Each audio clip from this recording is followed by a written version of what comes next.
Hello students, how are you? Hope सभी बच्चे आप लोग अच्छे होंगे. In the previous video we studied about the brain. Brain have the three part: forebrain, midbrain and the hindbrain.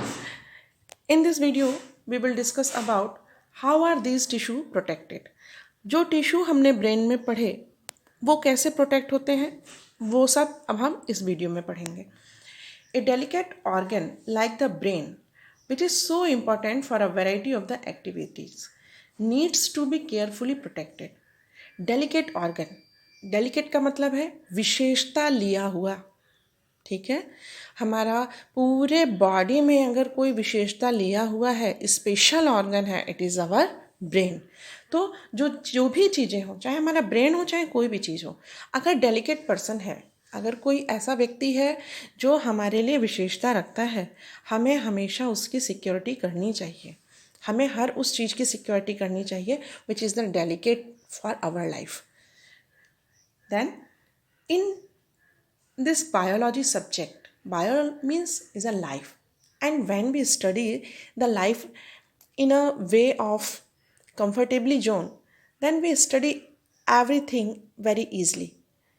जब हम bio है ऐसा करके अगर सोचेंगे तो हम लोग कभी पढ़ नहीं सकते. बायो हमें जीवन सिखाती है और हमें अपने जीवन को सीखना पड़ता है बायोलॉजी से. फर्स्ट लाइन ही आपका लिखा हुआ है, delicate organ like the brain. Brain जैसा डेलिकेट, यानी जो भी चीज़ें डेलिकेट हैं, जो आपके ब्रेन से डेलिकेट हैं, ब्रेन जैसी इंपॉर्टेंट थिंग्स हैं, which is so important for a variety of the activities, अपने कामों से, so variant from their activities, अपने कामों से, needs to be carefully protected. आपको उसकी सुरक्षा बहुत ज़्यादा करनी चाहिए. देखो, फोर ब्रेन आपका आगे है, मिड ब्रेन बीच में है, बहुत छोटा सा है, और हाइंड ब्रेन आपका पीछे है. यानी हमारी जो पूरी स्कल दिखाई दे रही है वो हमारा ब्रेन को प्रोटेक्ट करके रखी हुई है.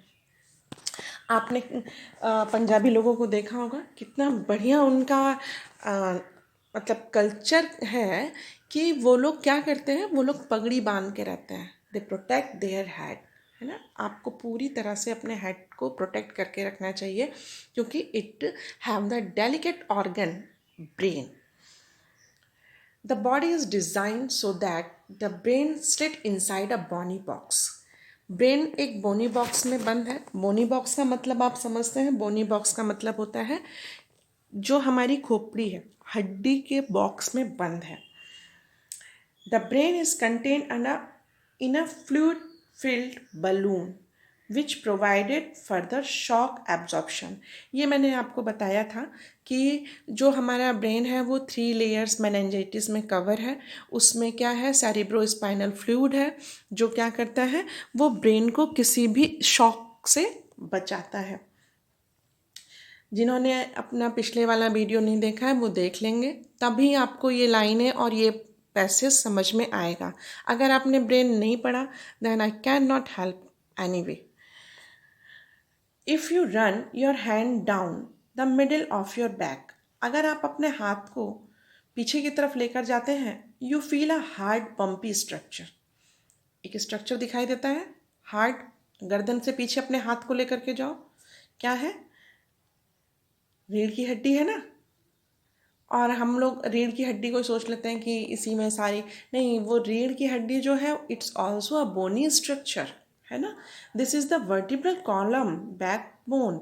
ये क्या है, बैकबोन है. वर्टिब्रल कॉलम कहलाती है, रीढ़ की हड्डी कहलाती है. Which protect the spinal cord, जो क्या करती है, वो स्पाइनल कॉर्ड को प्रोटेक्ट करती है. और हमारा CNS क्या है, सेंट्रल नर्वस सिस्टम क्या है, सेंट्रल नर्वस सिस्टम है ब्रेन और स्पाइनल कॉर्ड. स्पाइनल कॉर्ड का काम क्या है, नर्वस सिस्टम को कंट्रोल करना.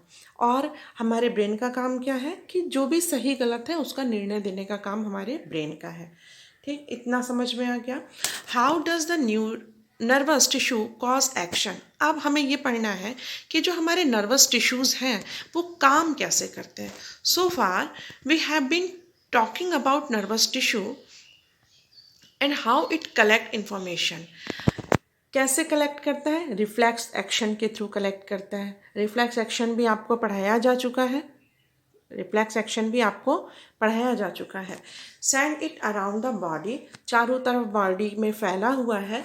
प्रोसेस इंफॉर्मेशन, जो इंफॉर्मेशन को देती है। नर्वस टिश्यू का काम क्या है, बॉडी के किसी भी पार्ट में सेंसरी ऑर्गन्स के थ्रू आपके जो मैसेजेस हैं वो स्पाइनल कॉर्ड, फिर स्पाइनल कॉर्ड से किसके पास जाएंगे, ब्रेन के पास।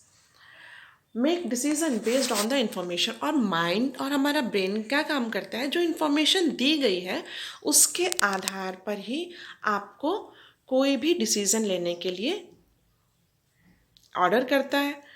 And convey decision to muscles for action, और हमारे मसल्स को भी जो काम करने हैं उसके लिए हमको वो ऑर्डर देता है।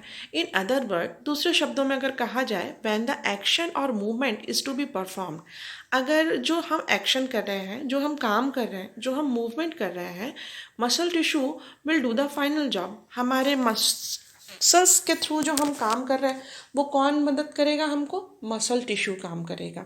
कौन मदद करता है, muscle tissue. How do the animal muscular move, अब एनिमल्स के मस्कुलर कैसे मूव करते हैं, when a nerve impulses reach the muscles, जब जो नर्व इम्पल्सेस हैं वो कहाँ पहुँचती हैं, मसल्स पे पहुँचती हैं। So the muscle fibre must move, यानी मसल्स फाइबर्स को चलते रहना चाहिए। How does a muscle cell move? The simplest notion of the movement at the cellular level is that muscle cell will move by changing their shape so that they shorten. Muscle cells क्या करती हैं, muscle cells अपने आप में बड़ा छोटा करती हैं। जैसे आपकी फिंगर्स को काम करना है तो आपकी फिंगर्स हेल्प करेंगी, लेकिन अगर आपको अपनी एल्बो से बैंड करना है तो वो आपका जो फिंगर से लेकर के एल्बो तक का हिस्सा है वो बैंड करने के लिए मसल्स आपको हेल्प करती हैं। The answer must lie in the chemistry of the cellular components, पूरा आंसर किस पर डिपेंड है, आपके सेलुलर कंपोनेंट्स पर। Muscles arrangement in the cell, नहीं, muscles have a special protein that change both their shape and their arrangement in the cell in response to nervous electrical impulses. When this happens, new arrangement of these proteins give the muscle cells is a short form. यहाँ पर क्या, proteins जो हम अपने supplement में खाते हैं, अपने भोजन में जो मसल्स के लिए प्रोटेक्शन के लिए हम प्रोटीन्स खाते हैं वो हमारे लिए बहुत हेल्पफुल हैं। लेकिन आपने देखा होगा जो जिम्स वगैरह में जाते हैं उन लोगों की मसल्स खूब बढ़ाते हैं, वो लोग खूब बनवाते हैं उनका, ये जो आप लोग सिक्स पैक्स और वगैरह ये सब देखते हैं, तो ये क्या करते हैं लोग, वो लोग प्रोटीन सप्लीमेंट खाने के लिए देते हैं ताकि मसल्स मजबूत हो सकें। Such as a voluntary muscles and involuntary muscle. Based on what we have discussed so far, what do you think the difference between this would be? आपने क्लास 9th में ही पढ़ा हुआ है मस्कुलर टिश्यू के बारे में, न्यूरॉन टिश्यूज़ के बारे में, और वॉलेंट्री और इनवॉलेंट्री मसल्स के बारे में।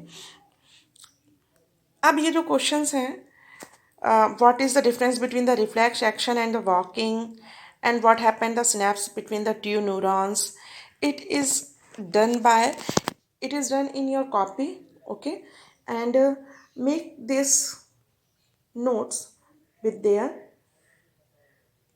help of video and your questions, okay. In the next video we will discuss about the coordination in the plants, ठीक है। Okay, take care of yourself. Thank you for watching this video.